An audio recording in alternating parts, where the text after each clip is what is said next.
Hello दोस्तों, स्वागत है आपका अपने YouTube channel learn with NRP के साथ।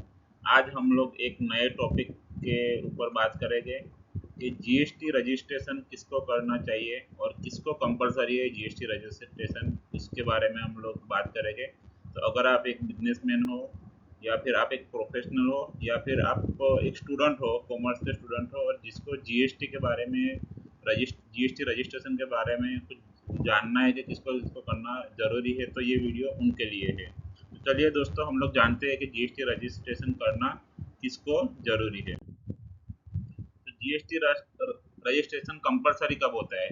तो बोले जीएसटी रजिस्ट्रेशन कंपलसरी तब होता है जब आपका एनुअल टर्नओवर, मतलब पूरे साल कैसे गिना जाता है, तो बोले 1 अप्रैल 2000, अभी 1 अप्रैल 25 चल रहा है, तो 1 अप्रैल 25 से लेकर 31 मार्च 26 तक अगर आप गुड्स का कोई बिजनेस करते हो तो उसमें लिमिट है 40 लाख रुपया। अगर आप सर्विसेज के कोई सर्विस देते हो तो उसके अंदर लिमिट है 20 लाख रुपया। मतलब क्या हुआ, गुड्स के अंदर मतलब कोई माल सामान का आप बेचते हो या फिर कोई माल का उत्पादन करते हो उसको आप बेचते हो तो उसमें लिमिट 40 लाख रुपया है। अगर आप कोई सर्विस प्रोवाइड करते हो, जैसे कि आप कोई कोई मतलब किसी के ऊपर जॉब वर्क करते हो या फिर कोई मतलब रिपेयरिंग के सर्विस देते हो तो उसके अंदर लिमिट है हमारी 20 लाख रुपया हमारी limit है। वो नॉर्मल स्टेट के लिए है। तो स्पेशल कैटेगरी स्टेट के लिए लिमिट कौन सी है, तो बोले गुड्स के अंदर 20 लाख की लिमिट है, सर्विस के लिए 10 लाख की लिमिट है। स्पेशल कैटेगरी स्टेट कौन से होते हैं, तो बोले वो जीएसटी में डिफाइन है। 7 या 8 स्टेट है जो स्पेशल कैटेगरी स्टेट में आते हैं, उसके अंदर लिमिट 20 लाख और 10 लाख रहती है।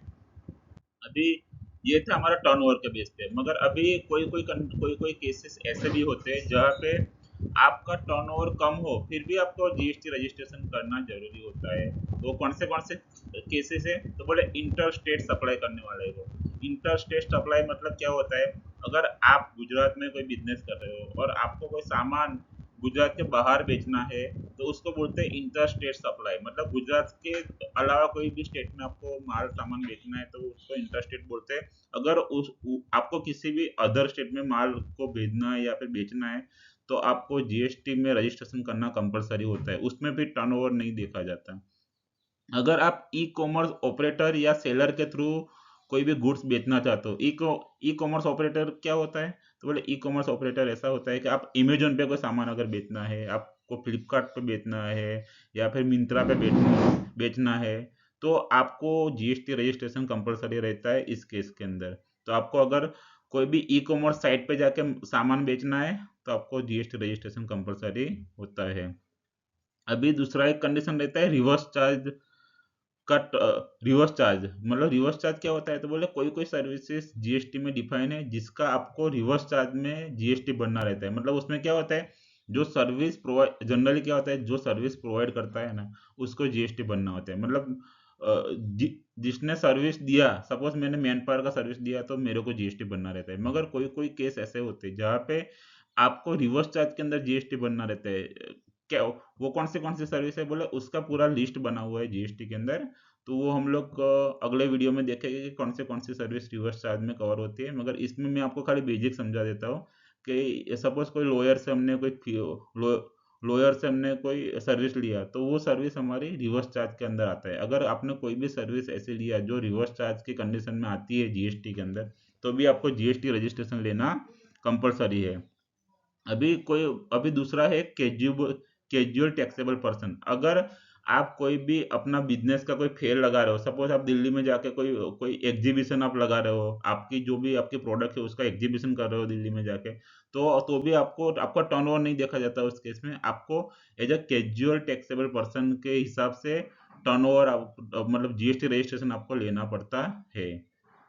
और अगर आप नॉन रेसिडेंट हो, मतलब आप इंडिया से बाहर से आए हुए हो और इंडिया में कोई टेम्पररी आप बिजनेस कर रहे हो कमाने के लिए, तो आप नॉन रेसिडेंट हो गए।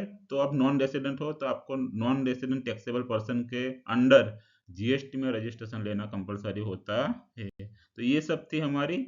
अगर टर्नओवर कम हो फिर भी आपको जीएसटी में रजिस्ट्रेशन लेना कंपलसरी रहता है। अभी वॉलंटरी रजिस्ट्रेशन क्या होता है, तो बोले वॉलंटरी रजिस्ट्रेशन क्या होता है, अभी आपका टर्नओवर सपोज 5 लाख रुपया है और आपको जीएसटी का रजिस्ट्रेशन लेना है तब ले सकते हो, कोई इश्यू नहीं है। वॉलंटरी आप जीएसटी की साइट पर जाके अप्लाई कर सकते हो और आपको जीएसटी रजिस्ट्रेशन आप ले सकते हो। तो वॉलेंटरी रजिस्ट्रेशन के फायदे क्या होते हैं? तो बोले एक तो इनपुट टैक्स क्रेडिट का बेनिफिट मिलता है। आप जो भी परचेस करते हो उस पे जो जीएसटी आप पे करते हो सामने वाले बंदे को, उसका आपको जीएसटी का क्रेडिट मिलता है। और आपके बिजनेस की इमेज भी बड़ी रहती है। और जो बड़ी बड़ी कंपनियां होती है, जनरली क्या होती है, बड़ी बड़ी कंपनियां होती है ना, वो जीएसटी रजिस्ट्रेशन वाले बंदों से ही मतलब जो जो भी बिजनेस जीएसटी के अंडर रजिस्ट्रेशन होता है उसके साथ ही वो डील करते हैं। इसके लिए जीएसटी रजिस्ट्रेशन जरूरी है। तो अगर आप रजिस्ट्रेशन करवा लेते हो जीएसटी का, तो बड़ी कंपनियों से आपको परचेस ऑर्डर भी मिलता है, कॉन्ट्रैक्ट भी मिलता है। तो वो सब फायदे हमारे रहते हैं। तो हमने जीएसटी रजिस्ट्रेशन का हमने जो जो कॉन्सेप्ट सुना उसका समरी हम लोग देख लेते हैं। पहली जो लिमिट थी वो थी टर्नओवर लिमिट, क्रॉस करने वाली लिमिट थी। दूसरी लिमिट थी एक स्पेशल कंपलसरी कैटेगरी वाली, इंट्रा स्टेट ई कॉमर्स वाली। और तीसरी थी एक वॉलेंटरी रजिस्ट्रेशन लेने वाली। तो ये तीन कंडीशन थी। होप आपको ये वीडियो समझ में आया होगा। अगर ये वीडियो आपको पसंद आया हो तो वीडियो को लाइक कीजिए, चैनल को सब्सक्राइब कीजिए और अपने दोस्तों के साथ शेयर कीजिए, जिससे और भी और भी लोगों को ये जानकारी मिल सके कि किसको किसको जीएसटी रजिस्ट्रेशन लेना चाहिए, किसको नहीं लेना चाहिए। Thank you guys.